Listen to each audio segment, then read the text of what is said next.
Hello everyone, welcome or welcome back to my channel. I am here today with another instalment in the finishing series I'm in the middle of video.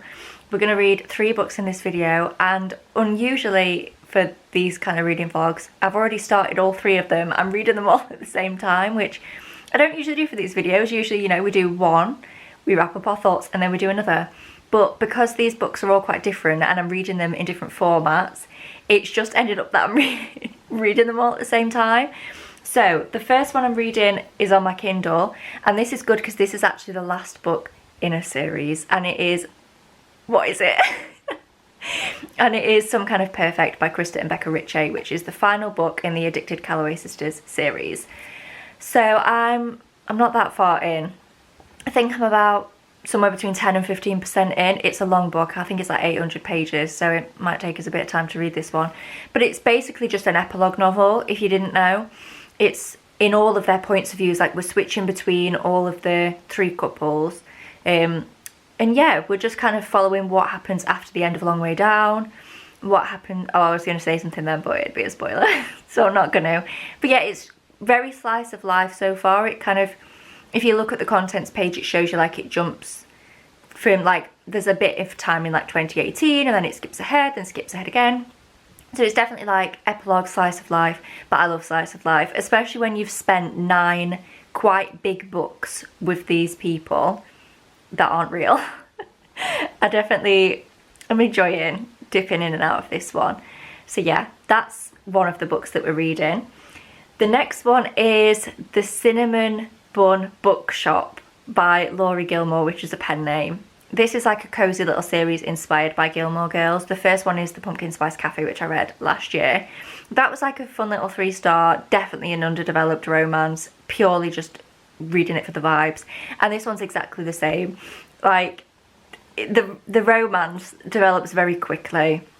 If you like tension and slow burn, which I do, don't expect that going into these books. I'm not reading this book for the romance, I'm just reading it for like the small town Gilmore Girls vibes. So yeah, that's where we're at with that. I think I'm over like halfway through that one actually. There's just not much to say about it. The premise is basically we've got this woman who works in a bookshop in this small town, and then we've got Noah, I can't remember the woman's name. I'm really bad with names in books. Then we've got Noah, who is a fisherman, and they've kind of agreed to have like a little summer thing, like just a fling, just for the summer. They say like it's not going to go anywhere, like we could never work long term, blah, blah, blah. So you are seeing them together, very much so. But I suppose they're kind of getting away with it developing quickly because they're saying like it's not going to be a long term thing. Obviously it's going to be a long term thing because it's a romance book, but that's where we're at in the story at the moment. They're spending like a lot of time together and stuff, but the kind of conflict between them and the tension, which isn't tension, comes in with the fact that they don't think they can be together long term. So that's the second book we're reading. And then the third book we're reading is also the second book in a series, and it's The Dragon Republic by R.F. Kuang, which is the second book in the Poppy War trilogy. I read the Poppy War last month, and I did quite enjoy it. I think I ended up giving it like a 3.5, 3.75. I didn't love the direction that it went in. I really wished we'd have spent more time with Rin, focusing on her training and her education before we dive straight into the main kind of plot of the trilogy. And that's kind of why I don't want to say I'm not loving it. These books are very well written, very well crafted, really good fantasy books. But I just don't love where they're going, and obviously that's not the author's fault. It's literally just personal preference. I don't know. I just don't love the direction. I feel like I just wish we'd have spent more time with Rin before the whole big conflict happens. And I feel like the second book is just, if you take all the parts that weren't my favourite from the first book, that is the second book, because obviously it's just carried on from it. So I'm not loving it, but I'm not hating it. Like, it's definitely interesting. As I said, they are objectively good books. They are well written, very well crafted. It's just a personal preference thing. Yeah. So I think the book that I will finish first is The Cinnamon Bun Bookshop. Is that even what the book's called? Guys, I don't know. It's convoluted. I think that's the first one I'll finish. I'll probably finish that today while I go out on my walk, on my lunch break. So we will focus on that one first. So I'll pop back into the next clip when I've finished that one, let you know how it went, let you know if miraculously it's going to be anything other than a 3-star. I don't think it is. I think it's going to be a 3-star read, but I will pop back in and let you know. Hello, I have a few updates. So I finished the Cinnamon Bun Bookstore and I gave it 3 stars, kind of as I expected. It was just fine. Very insta love, like, don't read this series if you're looking for a good romance book. Read this series if you just want vibes. However, this book was set in the summer, not the autumn. I feel like the cover was quite deceiving. The Pumpkin Spice Cafe is very autumnal, so if you haven't read that one, give that one a read in this season. It's still fine to read the Cinnamon Bookstore, like it's still a cozy book, but it's not autumnal. It actually takes place in the summer, so bear that in mind if you were thinking of reading it in this season. But yeah, it was just fine. The romance was very kind of underdeveloped, and they kind of got away with it a little bit because it was supposed to be like, not fake dating, just like, oh, this is temporary, like, yes, we're together, but it's not gonna last. But it was still a bit like, come on, like, this happened really quick. But yeah, it was still a fun read. I would still recommend this series. I think it's just cute. And I am excited to read The Christmas Tree Farm, which is the next one in the series. I think I'm going to read that one in December. I'm also now 62% of the way through Some Kind of Perfect, and I'm really enjoying it. It's very slice of life. It's literally just, as I said before, like random scenes of them. Like some of them are very like important scenes, like, I don't want to say. Some of them are like big life events. Some of them are just like literally tiny random things to do in the day. But I'm just really enjoying it. I love just following characters through life. It is a very long book though. I'm on page 475 and I'm only 62% through. So it's definitely a long book, but I am enjoying it. And I am also just over halfway through. I think I'm 55% of the way through The Dragon Republic, and I'm not enjoying it. I don't know if it's just me, because it's got really good reviews. I was going to DNF it yesterday, but it's got like 4.73 average rating or something on Goodreads, so I'm thinking, do I just need to get to the end of the book? So I've decided I think that's what I'm going to do. I'm going to finish it, and if I still feel the same by the end of this book, I won't read the 3rd book in the series. But I just feel like I'm missing something, like, I don't know. It's never going to be a 5-star, because even if it gets good from now, like, you shouldn't have to read over half of a book before it gets good. But I just feel like I'm just going to finish it, and we'll see if anything about it changes. I don't know. But yeah, those are my updates for now. I'll probably pop back in now when I've finished either Some Kind of Perfect or The Dragon Republic. I don't know which one I will finish first, but I will pop back in when I finish one of them and let you know my final thoughts.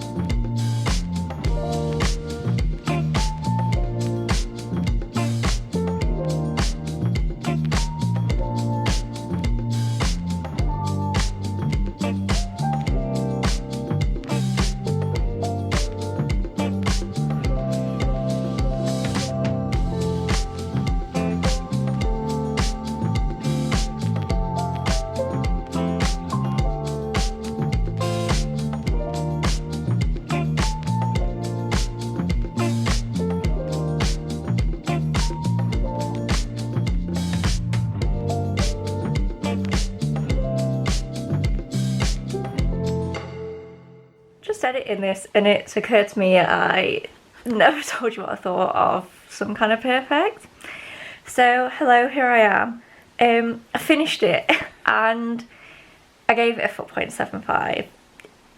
It's somewhere between a 4.5 and a 4.75, but I'm very much leaning. Sorry, I'm literally shivering because I'm so cold.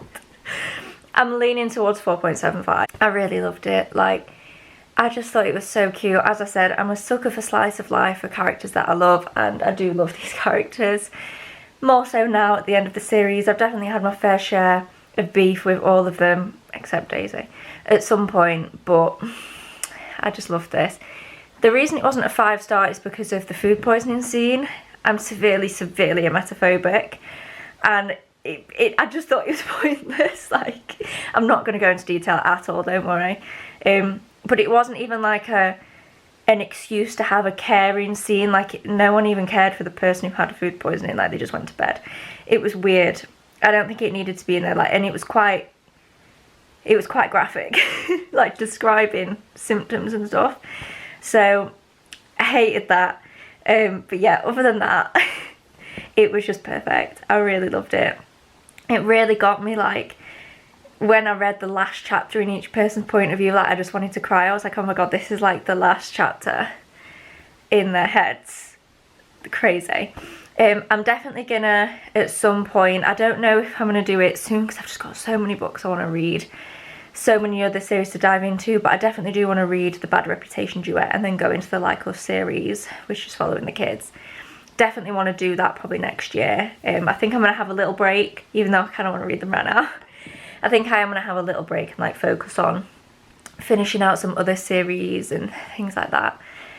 But yeah, I loved it, and I definitely do want to carry on in the universe. I'm not ready to not be in that universe anymore. Hello, I'm sorry for the random phone clip. I won't make this too long. My camera needs charging, but I need to film this now. So we've had a bit of an issue here. So obviously I was reading The Dragon Republic. My hold from the library automatically returned itself when I had 36 minutes left in the audiobook, and I can't get the hold back for another 3 weeks.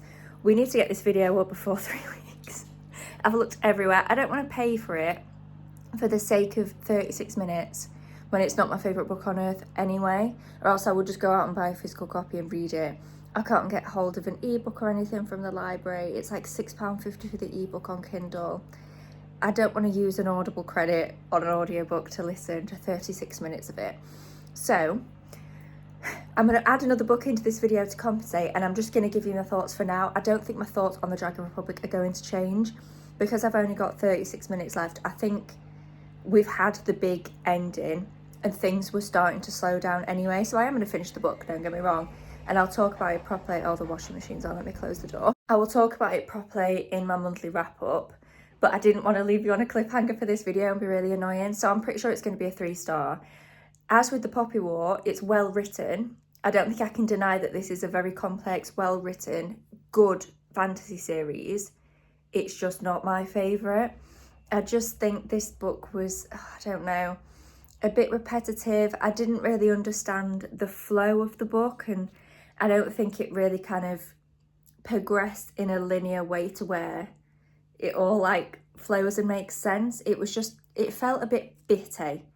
I don't know. I didn't love it. I mean, you know, my thoughts could change in the last 36 minutes, but as I said, I'm not going to spoil it, but it was kind of starting to slow down anyway. Like the ending, I'm sure there'll be something like another twist thrown in for intrigue for the third book, but yeah, I don't see my thoughts changing very much. The bonus book that we're going to add into this video is The Prisoner's Throne by Holly Black. I'm currently halfway through and I'm about to go and listen to the rest of it, hence why I needed to film this now, because I didn't just want to come in and be like, I finished a book. So this is the second book in the Stolen Heir duology. Is it called the Stolen Heir duology? It's probably got a name. The first book was called The Stolen Heir, and it kind of follows on, it's like interconnected with the Cruel Prince trilogy. I love the Cruel Prince trilogy, like I absolutely love it. I think it's an amazing YA fantasy series. I just obsessed. Did not like The Stolen Heir. I think I gave it like 2 or 2.5 stars. I really did not like it very much at all. So I was definitely nervous going into this, but hopeful, because everyone else said they didn't like this second book because it was too much like The Cruel Prince. Well, that's what I want. I want it to be exactly like The Cruel Prince, please. Definitely enjoying this one more. The first book, I just felt like they were talking about moss all the time and I couldn't get over the hooves. Whereas now I feel like I'm used to the hooves. You know, I feel like the hooves are just a footnote now rather than like kicking me in the face. And I don't know, I just feel like the plot is a lot more interesting in this one. I feel like they're just doing things that are of more interest to me for more of the book. Like, they were definitely interesting things in the first one, but in between that, they were just walking through forests all the time. And it was just, I just found it quite boring. Don't get me wrong, this second one still, at the moment, isn't like my favourite book of all time. I don't love Oak as much as I thought I would. So it's, yeah, I'm not like, you know, screaming, crying over this, but it's definitely better than the first one. I think this one's maybe like a 3.5 or 3.75 so far, but I am only halfway through. We've still got loads of book to go, so I'm gonna go listen to that now. I'm actually gonna be decorating for Christmas today, which will be coming in a separate video after this one, because this video is going up today as I am filming this clip. I need to hurry up and read this book and upload this. I might put this video up tomorrow morning. Anyway, it's currently Saturday for me. This will probably end up going up on Sunday morning. Anyway, yeah, I'm going to be decorating for Christmas today. So I'm going to tidy and clean the house now while I listen to this book. And then, as I said, I'll be filming the decoration for a different video. So, yeah, I said this was going to be a short clip and it's 5 minutes long. So I'm going to stop talking now. I finished The Stolen Heir. I gave it 3 stars, but like 3.5. Kind of as expected. The ending was weird. Like, the ending makes it out like there's going to be another book, but on Goodreads it is still called Duology. So as far as I'm aware, there's not going to be another book. I kind of hope there's not, because I feel like it'd be dragging the plot out. Like, there was just one line at the end, obviously I won't spoil it, that made it seem like a bit of unfinished business. But yeah, maybe that was just Holly Black's way of rounding it out. Definitely preferred this to the first one. Definitely more my cup of tea. If you, like me, wanted Jude Carden in the first one and you were a bit disappointed that we moved quite far away from their world, I think you might also like this second book more. Obviously, I'm not going to spoil anything or tell you what happens, but it's definitely more aligned with the Cruel Prince trilogy, and we definitely, I don't know, just see more of the characters, spend a bit more time. You know what I mean? You probably don't actually if you've not read it. But yeah, definitely more Cruel Prince vibes, which I get that that's not for everyone. I personally loved that because I love the Cruel Prince. But yeah, that is the end of this video. I'm so sorry again that we couldn't finish the Dragon Republic, but I'm pretty sure it's just going to be a 3-star read. I don't think much is going to change in the last 36 minutes of the audiobook, to be honest, but I'm hoping I can get the audiobook and finish it in time to film a monthly wrap up, so I can at least update you in that video. I know it's annoying. I'm not trying to be annoying and cliffhanger with this, but yeah, I'm pretty sure it's just going to be a 3-star. But yeah, that brings us to the end of this video. Thank you so much for watching. Please give it a thumbs up down below if you did enjoy. Subscribe if you haven't already, and I will see you in my next one. Bye!